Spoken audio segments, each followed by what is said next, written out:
રામ રામ મિત્રો, કેમ છો બધા? તો આજનો વ્લોગ શરૂ કરીએ. તો આજે હું તમને એવા મોટા મોટા પ્લેસમાં લઈ જવાની છું જે સોમનાથ મંદિર છે ને એનાથી પણ મોટું મંદિર જે છે બહુ જ પ્રખ્યાત છે અને તેના પરચા પણ બહુ છે.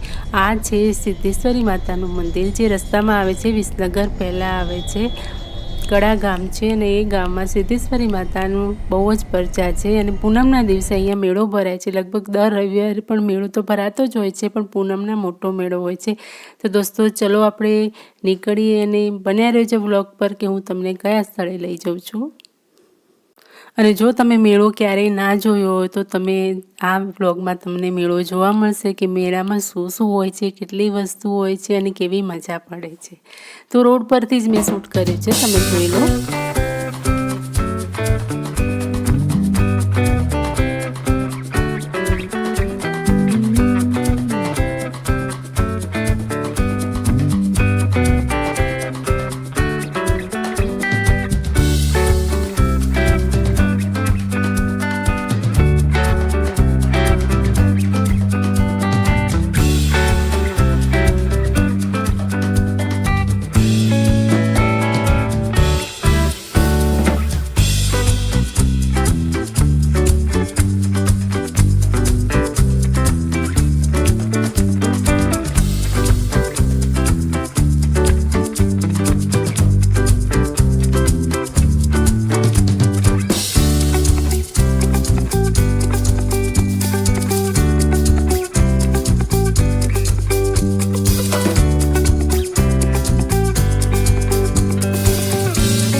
તો અમે પહોંચી ગયા છીએ હવે ઊંઝા ઉમિયા માતાના મંદિરે, કુળદેવી માતાના મંદિરે.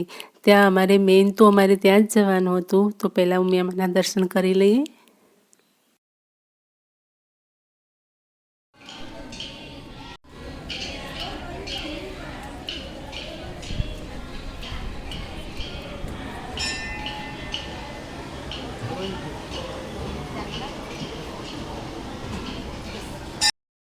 તો દર્શન કરીને અમે બહાર નીકળી ગયા.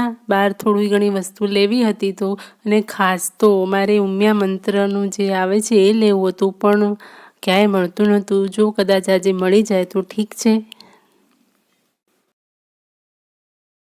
તો મંત્રનું તો મળ્યું નહીં, પણ પછી અમે રિટર્નમાં નીકળી ગયા હતા. અહીંયા જે હું તમને કહેતી હતી કે સોમનાથથી પણ મોટું મંદિર જે કહેવાય છે એનાથી પણ મોટું ગુજરાતમાં પહેલા નંબરે આવે સોમનાથ, પણ આ એનાથી પણ આગળ આવે એ પ્રમાણેનું આ મંદિર છે. વાળીનાથ મહાદેવનું આ મંદિર છે, પરંતુ સોમનાથનું અપમાન ના થાય એટલા માટે આ મંદિરની જો શિખર છે એને થોડું એના કરતાં નાનું કરવામાં આવ્યું છે, પણ આ બીજા નંબરમાં આ મંદિર આવે.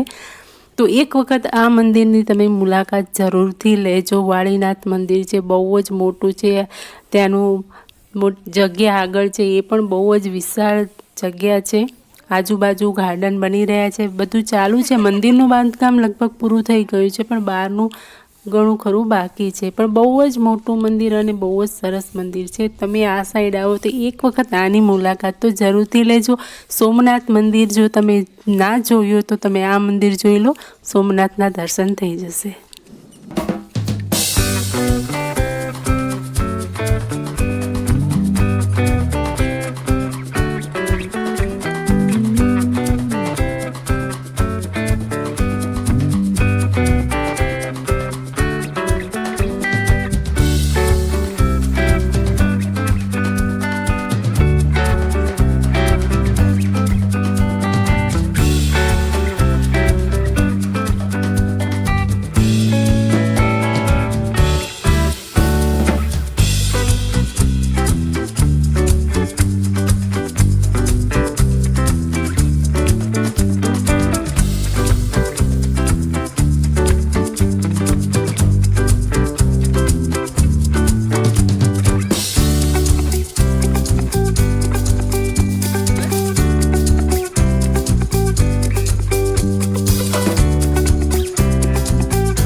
અહીંયા હજી ફોટોશૂટની મનાઈ નથી કરવામાં આવી, કેમ કે હજી આ મંદિર હમણાં જ બનેલું છે. લગભગ આ મંદિરને હજી થયું એને લગભગ વરસ જ થયું છે, એટલે ઓપનિંગ પણ હમણાં જ હતું.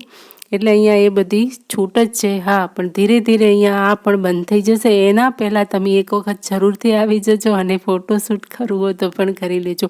બહુ જ મોટું મંદિર છે. એની કોતરણી તમે જોશો ને તો તમને એમ જ લાગશે કે વાહ, કેટલું સોમનાથના મંદિર જેવું ને જેવું આ મંદિર છે. એનાથી મોટું હશે પણ નાનું નહીં, કેમ કે મોટી જગ્યામાં બનાવ્યું છે. સોમનાથનું અપમાન ન થાય એટલા માટે આ મંદિરને શિખરને નાનું કરવામાં આવ્યું છે. રબારી લોકો કહેવાય ને, રબારી લોકો આ વાળીનાથ મહાદેવને બહુ જ માનતા હોય છે. એ લોકો દ્વારા જ આ મંદિર બનાવવામાં આવ્યું છે. બહુ જ આનું જે ઓપનિંગ હતું, ગ્રાન્ડ ઓપનિંગ હતું, બહુ જ જબરજસ્ત હતું.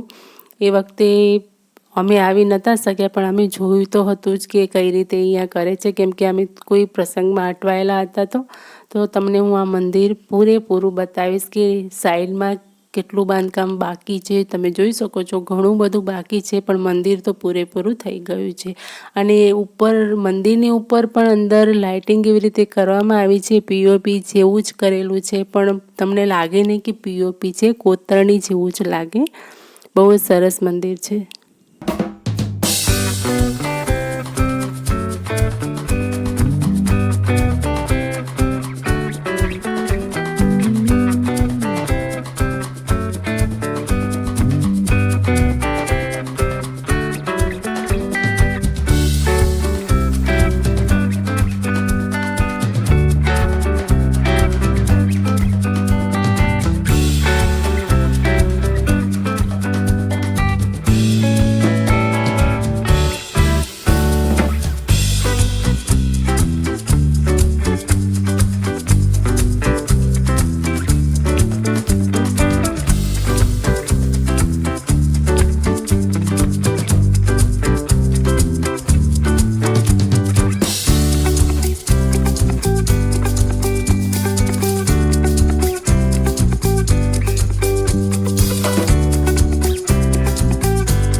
કોઈ બીજી જગ્યાએ ફરવા જવા માટે ઓછા પૈસા વાપરજો, પણ અહીંયા તમે એક વખત જરૂર આવજો. તમે મારી વાત માનીને આવશો પછી તમે જ અનુભવ કરશો કે ખરેખર આ જગ્યા પર તો આવા જેવું જ છે. હવે અહીંયા પૂરા દર્શન કરીને ચારો તરફ જો તમે આ લાઇટ દેખાય છે ને, કેટલી સરસ છે. અને રાતે તો એટલું સરસ દેખાય છે કે બહુ જ મજા આવે અહીંયા આવવાની. પણ અમે અહીંયા રાતનું ટાઈમ અમને થોડું લેટ થતું હતું, એટલે અમે નીકળી ગયા. છોકરાઓને પણ અહીંયા બહુ જ મજા આવે છે. બહાર જગ્યા જેટલી છે કે બધાને વિશાળ જગ્યામાં મજા જ આવે.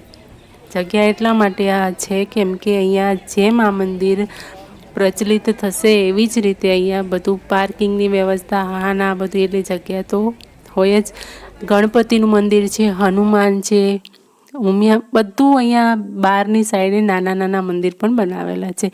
તો આપણે રિટર્ન નીકળી ગયા છીએ અને ફરીથી આપણે અહીંયા સિદ્ધેશ્વરી પહોંચી ગયા છીએ. તો હજી પણ અહીંયા તમે જોઈ શકો છો કે કેટલા સાધનો પડ્યા છે, કેટલી વસ્તી હજી પણ છે. સાંજના 7:30 થઈ રહ્યા છે, પણ અહીંયા ટ્રાફિક કે વસ્તી ઓછું થવાનું નામ જ નથી લેતા, કેમ કે આ મંદિર પણ બહુ જ ફેમસ છે. અને મેં કીધું ને એ પ્રમાણે તમે અચૂકથી વાળીનાથ મહાદેવ જે છે ત્યાં તો જરૂરથી આવજો. અને અહીંયા પણ આવજો. રસ્તામાં દરેક જગ્યાએ તમને અહીંયા સિદ્ધેશ્વરી, એના પછી ઉમિયામાં, એના પછી વાળીનાથ, એના પછી ઉમિયામાં, એટલે ઉમિયામાં તમને 2 વખત જોવા મળશે, કેમ કે અહીંયા વચ્ચે મંદિર આવે છે. અત્યારે મેં શૂટ કરેલું નથી કેમ કે અંદર નથી ગયા અમે એટલે. તો દોસ્તો, આજનો મારો વ્લોગ તમને જરા પણ ગમ્યો હોય તો પ્લીઝ કમેન્ટ કરજો. વધારેમાં વધારે તમે શેર કરજો।